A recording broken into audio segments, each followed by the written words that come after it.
हरी अपनी electrical shop में काम कर रहा था कि तभी पड़ोस का छोटू वहाँ पहुँचा। आपके पास स्टेबलाइजर है क्या? पर तुझे क्यों चाहिए? बस आप जल्दी से दे दो। सीलिंग फैन खराब हो गया है और शाम को मेहमान आने वाले हैं। एक पुराना 12 वोल्ट का फैन चलाना है। स्टेबलाइजर तो वोल्टेज फ्लक्चुएशंस रोकने के लिए इस्तेमाल होता है। 220 से 12 वोल्ट एसी चाहिए तो स्टेप डाउन ट्रांसफार्मर ही ऑप्शन है। ऐसा करो, ये डोरबेल का ट्रांसफार्मर ले जाओ। हरी ने छोटू को ट्रांसफार्मर दे दिया, पर थोड़ी देर बाद छोटू वापस आ गया। भैया, ट्रांसफार्मर तो खराब है, फैन नहीं चल रहा, बस आवाज कर रहा है। ट्रांसफार्मर तो ठीक था, रुको मैं चल के चेक करता हूँ। हरी पहुँचा तो छोटू ने पूरी बात बताई। ये काफी पुराना पंखा है जो 12 वोल्ट की सप्लाई पे चलता है। घर में 220 वोल्ट की सप्लाई आती है, इसलिए मैं आपसे ट्रांसफार्मर लेके आया था। हरी ने देखा कि फैन एक ही जगह वाइब्रेट कर रहा है। उसे कुछ शक हुआ तो उसने फैन की रेटिंग चेक की। ये तो डीसी फैन है, इसलिए एसी करंट में नहीं चल रहा। DC fan? ये बैटरी से चलने वाला पंखा है जो कि डीसी करंट प्रोवाइड करती है।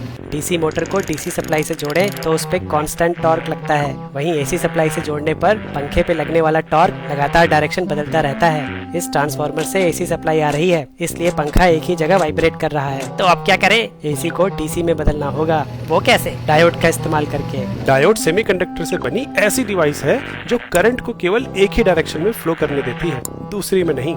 एसी करंट लगातार अपनी डायरेक्शन बदलता है। अगर डायोड को सोर्स के साथ ऐसे लगाएं तो करंट केवल एक ही डायरेक्शन में फ्लो करेगा, दूसरी में नहीं। लेकिन यहाँ तो आधा करंट ब्लॉक हो गया। कम करंट में तो कम पावर मिलेगी ना? हाँ, इसलिए इस सर्किट को हाफ वेव रेक्टिफायर बोलते हैं। पूरा करंट एक ही पोलैरिटी में लाने के लिए फुल वेव रेक्टिफायर सर्किट बनाना पड़ेगा। मतलब जब करंट पॉजिटिव साइकिल में है तो लोड सोर्स के साथ ऐसे जुड़ा होना चाहिए, और जब नेगेटिव साइकिल में है तो ऐसे। इस अरेंजमेंट में लोड से हमेशा करंट एक ही डायरेक्शन में फ्लो करेगा। इसको हम दो हाफ वेव रेक्टिफायर्स की तरह भी देख सकते हैं। अब बस इन दोनों को किसी तरह एक साथ जोड़ना है। दो हाफ वेव रेक्टिफायर्स को सीधे सीधे नहीं जोड़ सकते, क्योंकि या तो ये ओपन सर्किट की तरह काम करने लगेगा या फिर एक शॉर्ट सर्किट की तरह। अगर थोड़ा ट्राई करोगे तो पाओगे कि ब्रिज कॉन्फ़िगरेशन में दो डायोड्स के सारे कॉम्बिनेशंस किसी एक हाफ साइकिल के लिए या तो सोर्स को शॉर्ट सर्किट कर देंगे या ओपन। इसलिए यहाँ दो एक्स्ट्रा डायोड्स ऐसे लगाने होंगे कि पॉजिटिव साइकिल के लिए इस पाथ से करंट फ्लो हो और नेगेटिव साइकिल में इस पाथ से।